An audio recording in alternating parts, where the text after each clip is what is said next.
Hello students, आज हम discuss करने वाले हैं different examples of first order reaction.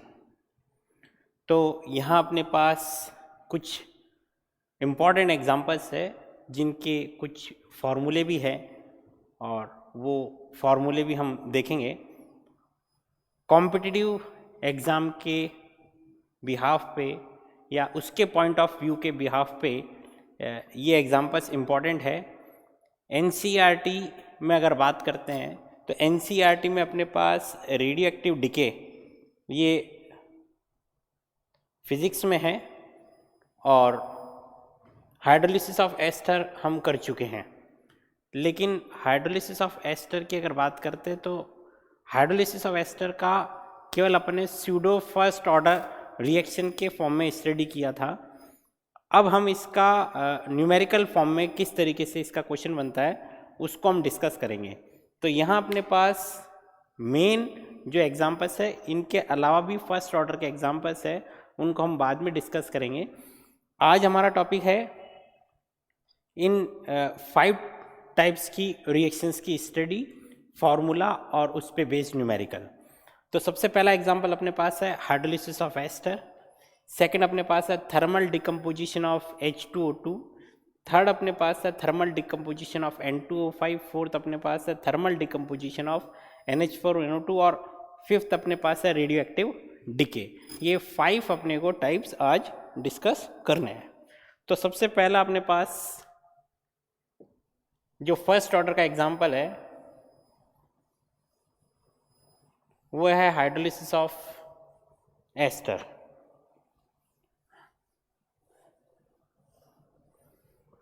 Hydrolysis of ester में मैं अगर बात करता हूं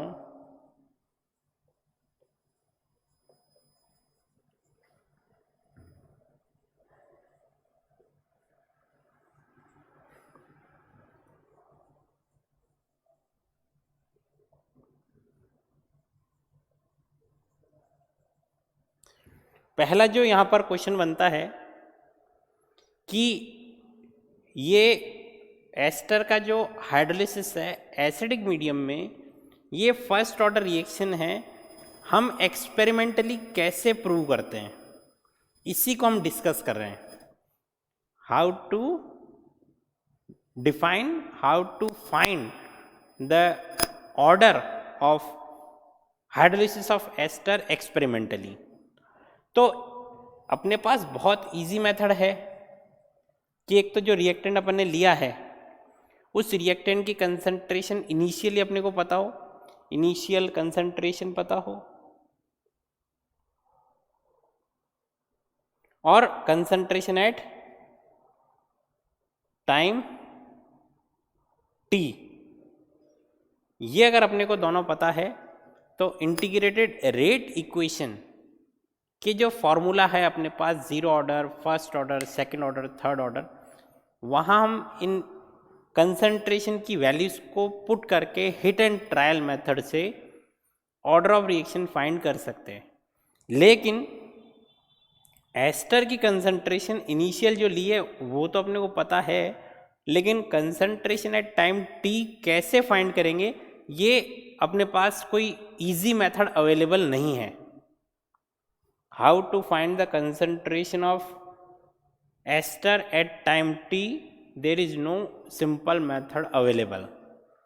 और जब तक इस एस्टर की कंसंट्रेशन अपने पास नहीं आएगी तब तक हम क्या नहीं डिफाइन कर सकते ऑर्डर ऑफ रिएक्शन। तो एक्सपेरिमेंटली कैसे फाइंड की कि ये रिएक्शन फर्स्ट ऑर्डर है, इसी को डिस्कस कर रहे हैं अपन। कि मैं कहता हूं कि मेरे पास रिएक्टेंट की कंसंट्रेशन एट टाइम टी नहीं है, लेकिन प्रोडक्ट की अगर कंसंट्रेशन मेरे पास है एट टाइम टी, तो क्या मैं उस कंसंट्रेशन को यूज कर सकता हूं? क्या मैं प्रोडक्ट की कंसंट्रेशन को यूज कर सकता हूं? आंसर है हाँ, कर सकते हैं। कैसे? मैंने कहा कि अगर इनिशियल कंसंट्रेशन ए होती रिएक्टेंट की, तो कंसंट्रेशन एट टाइम टी अपन क्या अज्यूम करते हैं, ए में से कितना चला गया, एक्स। अब मैंने कहा बताओ प्रोडक्ट कितना बनेगा, ये भी बनेगा x। क्लियर है? एस्टर इनिशियल कंसंट्रेशन अपने को पता है, लेकिन कंसंट्रेशन एट टाइम t हमको नहीं पता, और ये कंसंट्रेशन ही मुझे पता करनी है, लेकिन मेरे पास कोई simple method, easy method available नहीं है, तो मैंने इनडायरेक्ट मेथड यूज़ करा। इनडायरेक्ट मेथड में in place of to find the concentration of reactant we find the concentration of product. तो प्रोडक्ट की कंसंट्रेशन अगर मुझे पता पड़ जाए, यानी x की वैल्यू मेरे पास आ जाए, तो a इनिशियली मेरे को गिवन है, तो क्या a माइनस एक्स नहीं आएगा? आ जाएगा। क्या बोला मैंने? इनिशियल कंसंट्रेशन गिवन है, प्रोडक्ट की कंसंट्रेशन में अगर किसी तरीके से निकाल लूँ तो क्या a माइनस एक्स नहीं आएगा? आ जाएगा। a भी नोन और x भी नोन। क्लियर है? अब क्वेश्चन फिर से कि इस प्रोडक्ट की कंसंट्रेशन कैसे निकाली, तो इस प्रोडक्ट की कंसंट्रेशन हमने निकाली किससे? टाइट्रेशन से। हमारे पास आयनिक इक्विलिब्रियम में पढ़ चुके हैं कि एसिड बेस टाइट्रेशंस अपने पास होती है जो हम लैब में परफॉर्म करते हैं। यहाँ पर वीक एसिड को मैं टाइट्रेट करा दूँ अगेंस्ट स्ट्रॉन्ग बेस NaOH के। क्लियर? तो हम पढ़ते हैं कि अगर कोई एक कंपोनेंट जो नोन है, ये नोन अपने पास होता, तो क्या टाइट्रेशन से इस अननोन की कंसंट्रेशन पता नहीं कर सकते? ये अननोन अपने पास, we have very simple titration method, very simple titration method to find the concentration of unknown compound by titrating that unknown compound with the known concentration compound। मेरे पास NaOH की कंसंट्रेशन पता है स्टार्टिंग में, मैंने इसको titrate कराया किसके साथ? CH3COH के साथ में, तो मेरे पास क्या आ जाएगी? इस अननोन की कंसंट्रेशन मीन्स X अपने पास आ जाएगा। क्लियर है? तो मैंने NaOH की कंसंट्रेशन निकाल ली। अब मान लो NaOH की कंसंट्रेशन टाइट्रेशन में कितनी आई? X। The concentration which is use in the titration is Y for NaOH। तो बताओ इस CH3COH की कंसंट्रेशन कितनी होगी? तो टाइट्रेशन का सिंपल सा रूल है कि जो दोनों कंपोनेंट है नोन और अननोन, वो हमेशा इक्वल ग्राम इक्वलेंट्स में रिएक्ट करते हैं। मीन्स अगर मुझे इसकी कंसंट्रेशन NaOH की कंसंट्रेशन पता पड़ी है, तो वो NaOH की कंसंट्रेशन किसके इक्वल हो गई? इस CH3COH की अननोन कंसंट्रेशन के इक्वल। और इस CH3COH की जो कंसंट्रेशन है वो मैं कहाँ यूज करूँगा? यहाँ पर कि एस्टर कितना गया। वापस सुनना, एस्टर जितना रिएक्ट करेगा वो अमाउंट है X। एस्टर जितना रिएक्ट करेगा, और एस्टर जितना रिएक्ट कर रहा है X, उतना ही एसिडिक एसिड बन रहा है X। और एसिडिक एसिड है कितना या बना कितना पता कैसे करा? इसको टाइट्रेट कराया NaOH से, जो भी कितना रिएक्ट करेगा X, यानी amount of NaOH is used in the titration is give the information about the ester used in the reaction। NaOH directly मेरे को किसकी इंफॉर्मेशन दे रहा है? एस्टर जो यूज हुआ। यही बेसिक कंसेप्ट यहाँ यूज करना अपने को। क्लियर है? अब स्टार्टिंग में यहाँ अपन कैटलिस्ट के फॉर्म में अगर कोई यूज कर लेते हैं एसिड,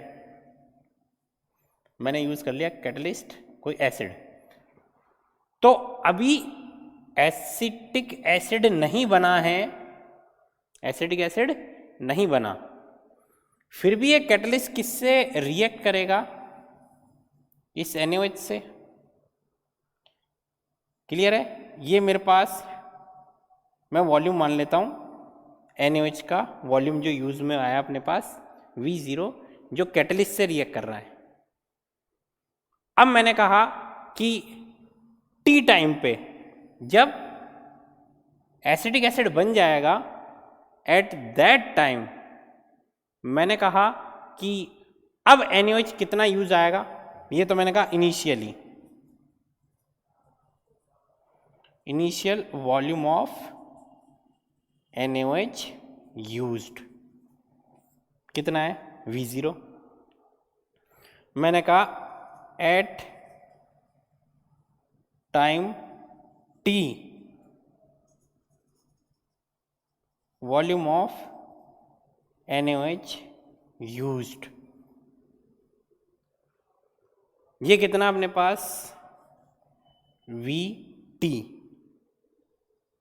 तो बताओ इनिशियली ये किसकी प्रेजेंस, इनिशियली यहाँ एसिटिक एसिड नहीं है और यहाँ एसिटिक एसिड है, तो ये जो वॉल्यूम यूज हो रहा है वो कैटलिस्ट की वजह से, और ये जो वॉल्यूम हुआ कैटलिस्ट प्लस एसिटिक एसिड की वजह से। NaOH का वॉल्यूम कैलकुलेट करते हैं टाइट्रेशन से। टाइट्रेशन का बेसिक प्रिंसिपल यही है कि अपने को वॉल्यूम फाइंड करना होता है। मैंने वहाँ से वॉल्यूम फाइंड कर लिया इनिशियली, NaOH का कितना यूज आया जो एसिड कैटलिस्ट की वजह से है। एट टाइम T कितना आ गया, तो बताओ CH3COOH कितना रिएक्ट कर रहा है इस NaOH के वॉल्यूम से, CH3COH। तो मैंने कहा ये तो था कैटलिस्ट और ये है कैटलिस्ट प्लस एसिडिक एसिड। तो अगर CH3COOH से जो NaOH का वॉल्यूम रिएक्ट कर रहा है, volume of NaOH which reacts with CH3COH is VT minus V0। बोलो यहां तक क्लियर है, VT माइनस V0। NaOH का वॉल्यूम चाहिए जो NaOH का वॉल्यूम चाहिए जो किससे रिएक्ट कर रहा है, CH3COH से। लेकिन स्टार्टिंग में अपने पास एसिड भी है एज अ कैटलिस्ट, वो एसिड के अमाउंट से किसने रिएक्ट करा, V0 ने।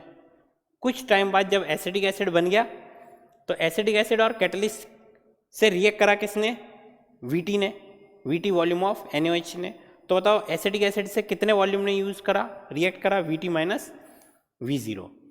अब सुनना, मैंने कहा कि बताओ ये जो NaOH का वॉल्यूम एसिडिक एसिड से रिएक्ट कर रहा है, यानी जो एसिडिक एसिड बन चुका है वो एसिडिक एसिड कितना बना होगा, जितना एस्टर डिकम्पोज हुआ। एस्टर जितना डिकम्पोज होगा उतना एसिडिक एसिड बनेगा। एसिडिक एसिड कितना बना, कैसे पता करा, जो NaOH का वॉल्यूम अपन ने टाइट्रेशन में फाइंड किया। यानी ये जो अमाउंट है volume of NaOH which reacts with CH3COH at time T, ये किसके डायरेक्टली प्रोपोर्शनल होगा, अमाउंट ऑफ एस्टर किसके डायरेक्टली प्रोपोर्शनल होगा, amount of ester which reacts. तो अमाउंट ऑफ एस्टर कितना है, X। यहां तक क्लियर। फिर मैंने कहा after very long time,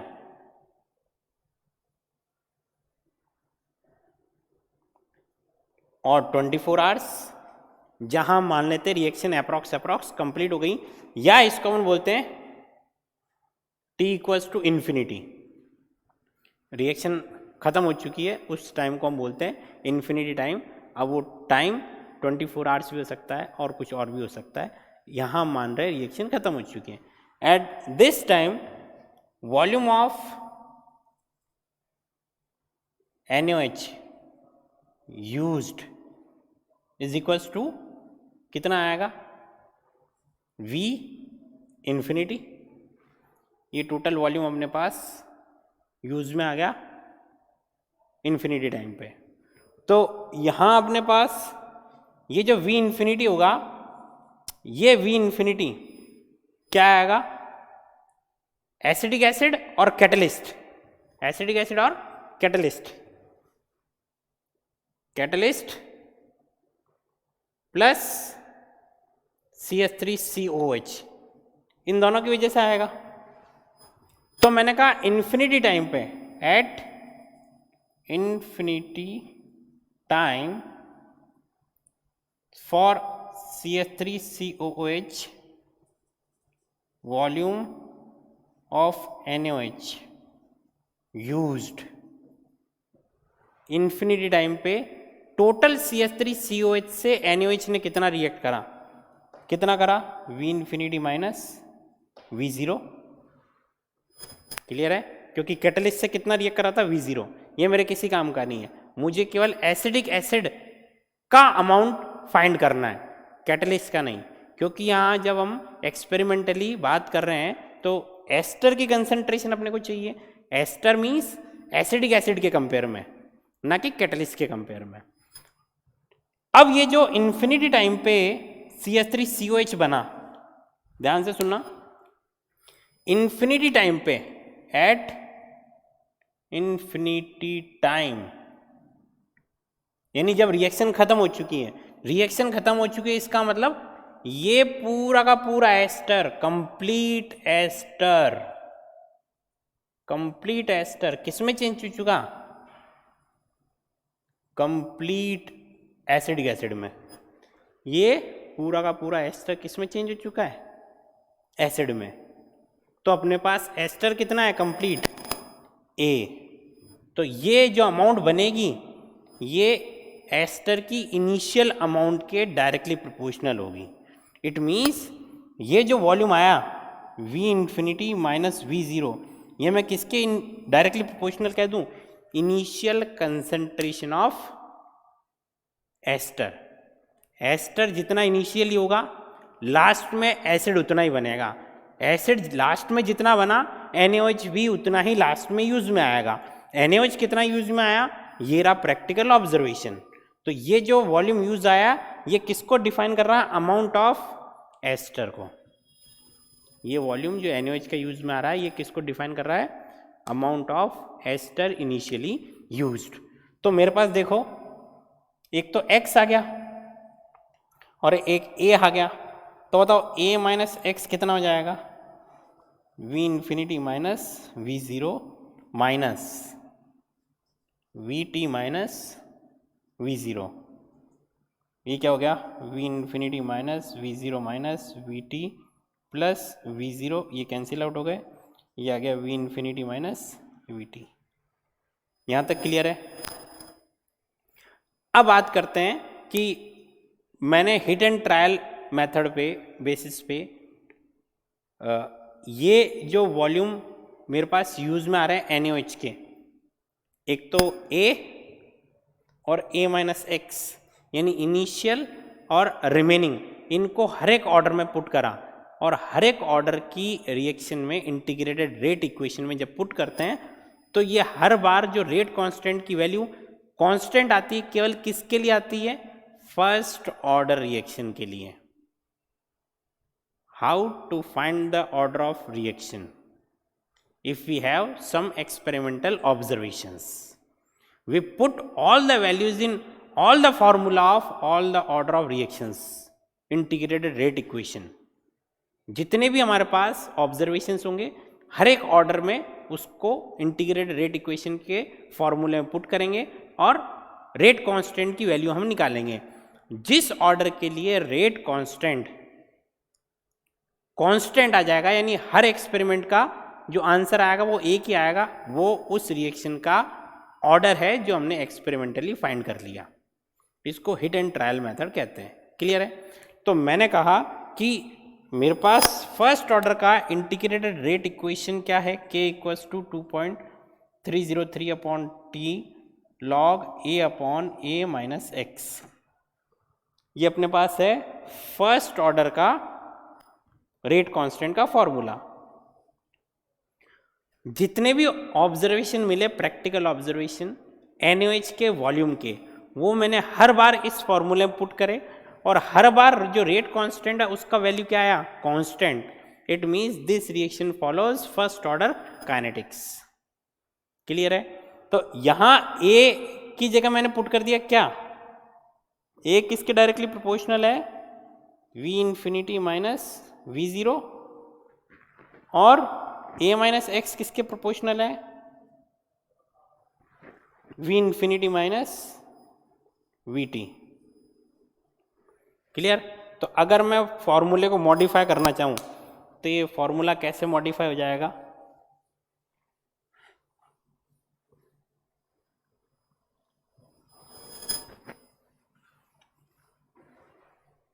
for this reaction the modified formula of rate constant is 2.303 upon t log v infinity minus v zero upon v infinity minus v t।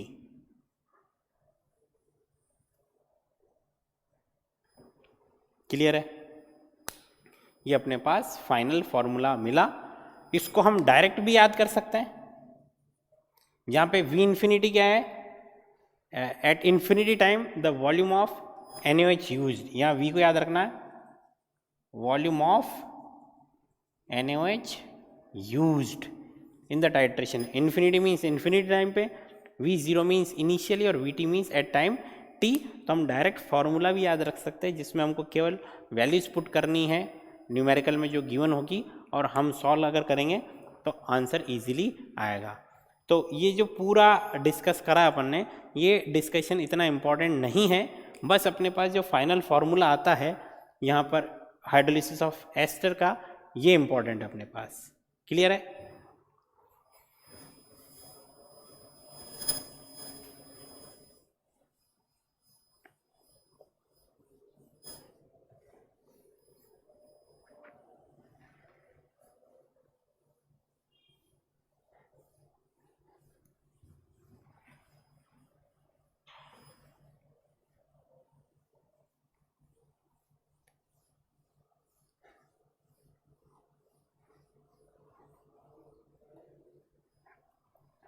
Next हम बात करते हैं किसकी, थर्मल डिकम्पोजिशन ऑफ H2O2।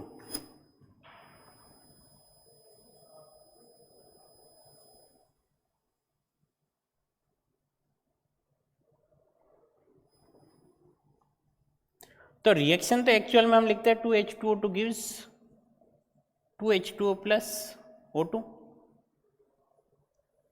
यहाँ molecularity आएगी 2, लेकिन order of reaction क्या है, 1। ये फर्स्ट ऑर्डर रिएक्शन का ही एग्जाम्पल है।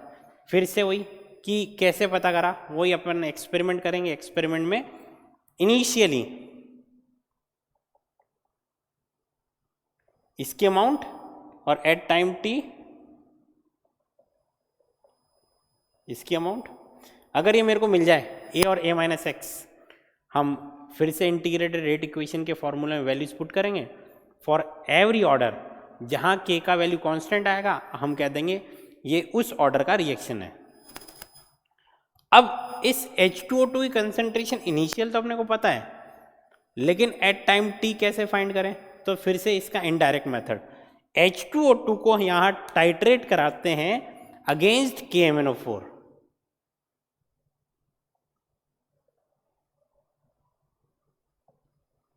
टाइट्रेटेड अगेंस्ट KMnO4, और KMnO4 की रिएक्शन भी या KMnO4 की टाइट्रेशन भी हम पढ़ते हैं कि जहां हम क्या कर सकते हैं, अननोन कंपाउंड या अननोन कंपोनेंट की कंसंट्रेशन हम फाइंड कर सकते हैं। इट मीन्स अगर मेरे पास KMnO4 की अमाउंट पता हो तो हम किसकी अमाउंट पता कर सकते हैं, H2O2 की। तो फिर से यहाँ क्या किया कि KMnO4 का जो इनिशियल वॉल्यूम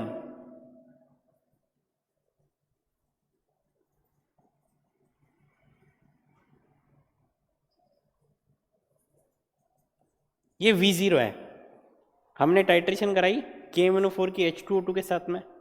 टाइट्रेशन में क्या देखा, इनिशियली KMnO4 का जो वॉल्यूम यूज आता है वो V0 है। तो बताओ ये V0 किसके डायरेक्टली प्रोपोर्शनल होगा, जो इनिशियल अपन ने H2O2 के लिए उसके डायरेक्टली प्रोपोर्शनल होगा। शॉर्ट में अपन करेंगे डेरिवेशन को इस बार। अब मैंने कहा at time t the volume of KMnO4 used is equals to VT। तो बताओ ये किसके डायरेक्टली प्रोपोर्शनल होगा? तो KMnO4 किससे रिएक्ट कर रहा है? H2O2 से। कहाँ पे रिएक्ट कर रहा है? At time T। तो एट टाइम T H2O2 कितना है? A-X। तो ये जो वॉल्यूम आया ये किसके डायरेक्टली प्रोपोर्शनल होगा? A-X के। क्लियर है? तो अगर मैं इस H2O2 के डिकम्पोजिशन के लिए रेट कांस्टेंट का मॉडिफाइड फॉर्मूला लिखता तो क्या होता? V0 upon VT। क्लियर है? ये मॉडिफाइड फॉर्म जहां वॉल्यूम V किसका वॉल्यूम है? V क्या है? Volume of used KMnO4, volume of used KMnO4। Clear? Third example अपने पास है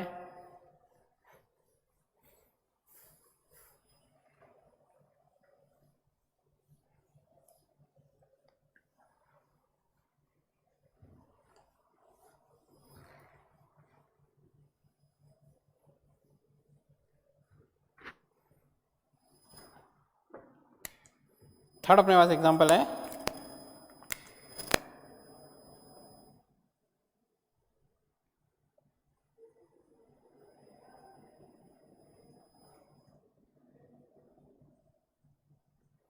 और फोर्थ एग्जांपल अपने पास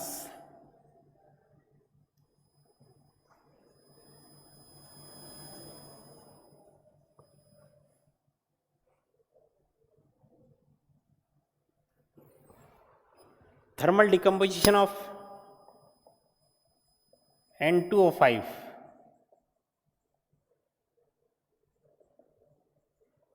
और NH4NO2।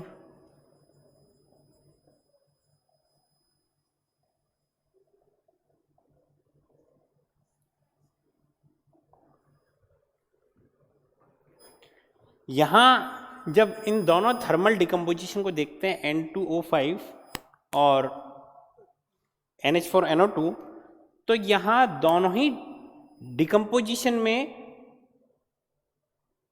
हम क्या फाइंड करते हैं?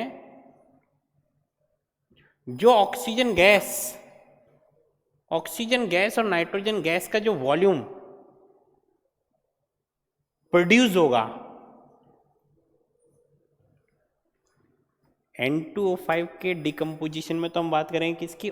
The volume produced by N2O5 in the reaction for O2। और NH4O2 में बात करेंगे हम volume of N2 produce in the reaction. इसके रेस्पेक्ट में हम इनिशियल और एट टाइम T कंसंट्रेशन को डिफाइन करेंगे। मैंने कहा कि O2 कितना बनेगा? जितना N2O5 डिकम्पोज होगा। O2 कितना बनेगा? जितना N2O5 डिकम्पोज होगा। मैंने कहा N2O5 कंप्लीट डिकम्पोज, पूरा डिकम्पोज कहाँ होगा? T इक्वल्स टू इन्फिनिटी पे। और ये है कितना अपने पास? A। तो ये पूरा चला जाएगा, ये पूरा का पूरा गया A। कहाँ पर? इन्फिनिटी टाइम पे। तो वॉल्यूम ऑफ O2 जो बना वो मिला मेरे को V इन्फिनिटी। कहाँ पर? Eight infinity time. N2O5 पूरा डिकम्पोज हो गया, तो N2O5 जब पूरा डिकम्पोज हो जाएगा तो ऑक्सीजन मैक्सिमम जितनी बननी है बन गई, और उस मैक्सिमम ऑक्सीजन का जो वॉल्यूम है वो V इन्फिनिटी है। तो बताओ ये V इन्फिनिटी किसके डायरेक्टली प्रोपोर्शनल होगा? इनिशियल कंसंट्रेशन के। किसके डायरेक्टली प्रोपोर्शनल होगा? इनिशियल कंसंट्रेशन ऑफ रिएक्टेंट के। क्लियर है? अब मैंने कहा एट टाइम T अगर मैं बात करता हूं तो ये बचा हुआ कितना है? A-X। इस A-X के डिकम्पोज होने पर ही क्या होगा? पूरा का पूरा O2 बनेगा। ये O2 बनेगा कितना? V इन्फिनिटी माइनस VT, जो किसके डायरेक्टली प्रोपोर्शनल हो गया? A-X के। ये तो अपने पास क्या है? A ये क्या है, x, ये a, ये x।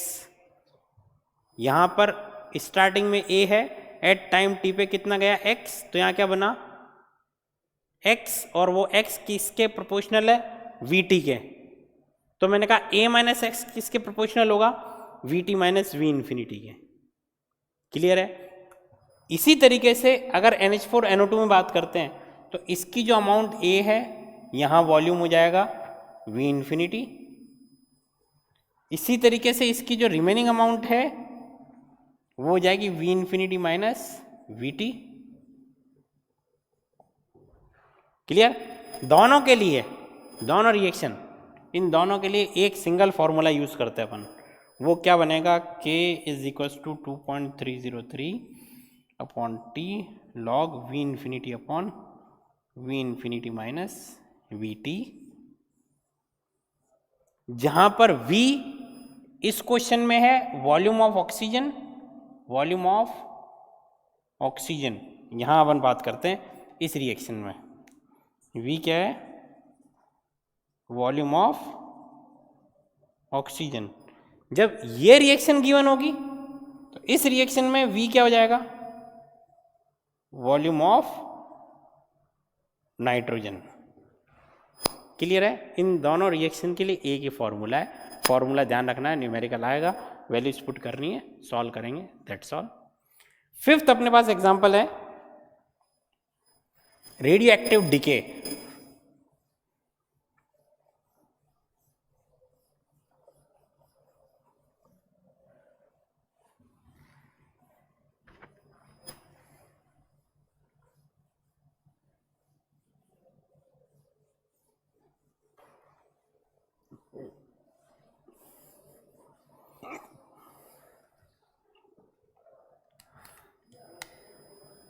फिफ्थ अपने पास एग्जांपल है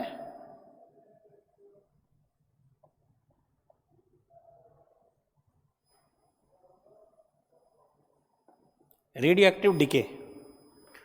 तो रेडियो एक्टिव डिके मैंने ले लिया रेडियो एक्टिव सब्सटेंस,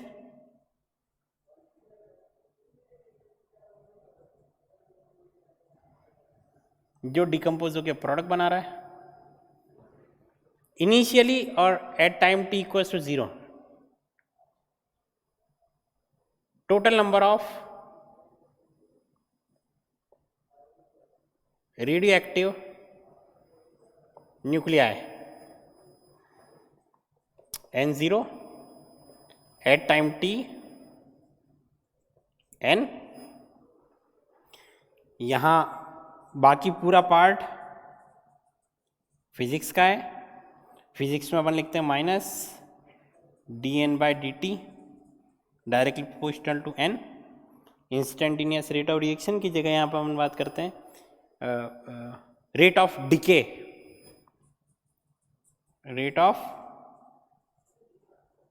डिके जो किसके डायरेक्टली प्रोपोर्शनल होता है, at that time total number of, at that time t time पे रेडियो एक्टिव न्यूक्लियाई कितने हैं। यहाँ प्रोपोर्शनल का साइन हटाते हैं और कांस्टेंट लैम्डा आ जाएगा अपने पास, और लैम्डा क्या है, डिके कांस्टेंट। बाकी डेरिवेशन सेम टू सेम है। यहाँ अपने पास डायरेक्ट फॉर्मूला लिखते हैं तो lambda equals to 2.303 upon T log N0 upon n।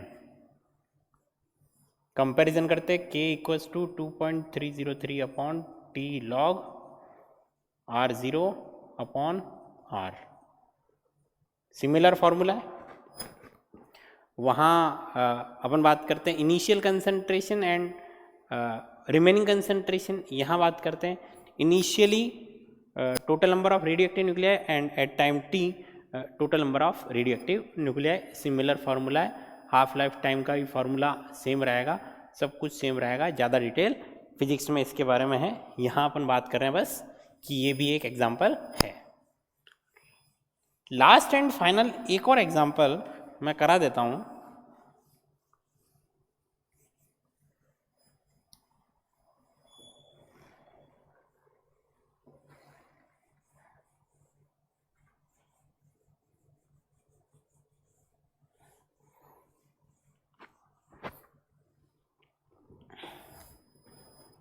एक और एग्जांपल है फर्स्ट ऑर्डर का, वो एग्जांपल है inversion of cane sugar, inversion of cane sugar, या मैं कह दूं सुक्रोज। ये अपने पास क्या है, सुक्रोज। इसका हम हाइड्रोलिसिस करते हैं एसिडिक मीडियम में, तो अपने पास क्या बनता है,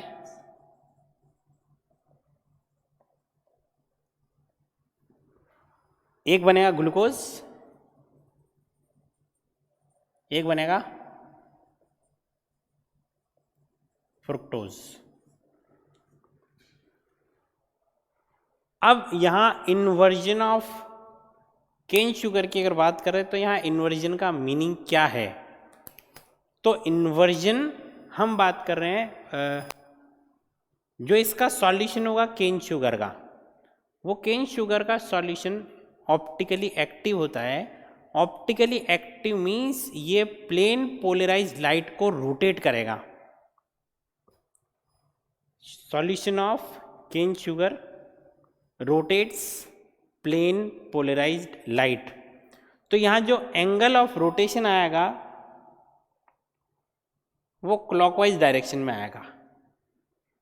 पीपीएल को किस डायरेक्शन में रोटेट करता है, इनिशियली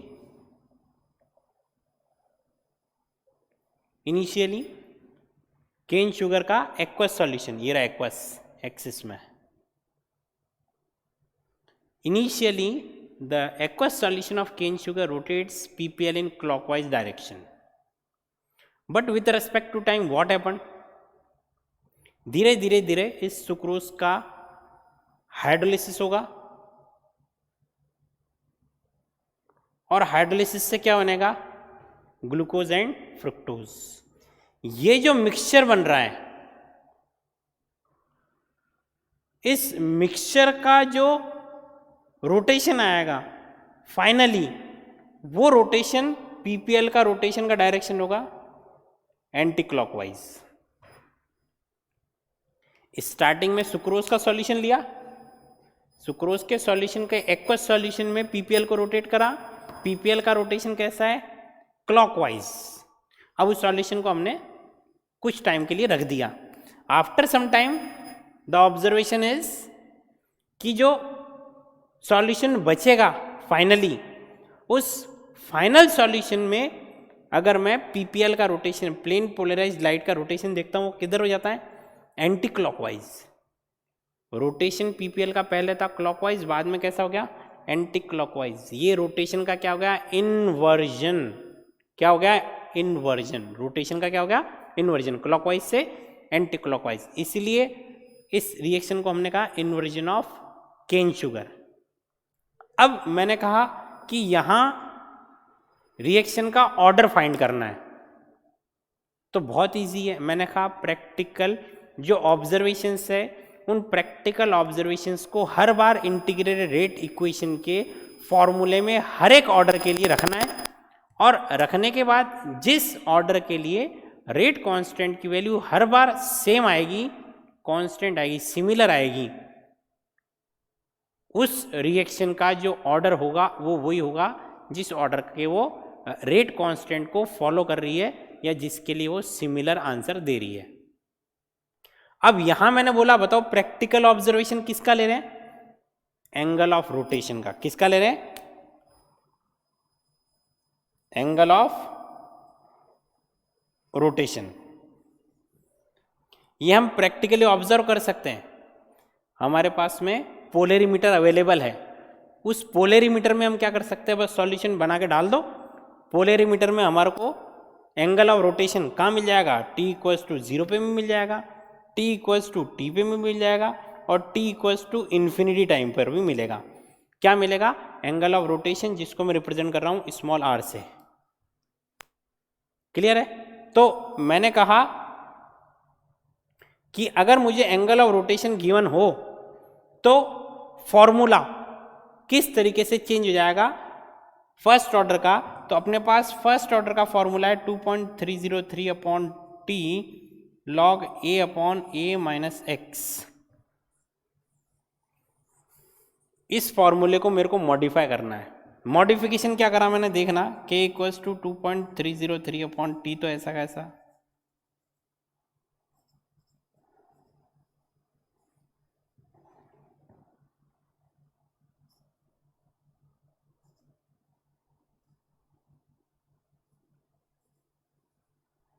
ये मैंने मॉडिफाई कर दिया, R0 minus R infinity upon R T minus R infinity. Clear है? यहाँ R क्या है, यहाँ R है angle of rotation of PPL।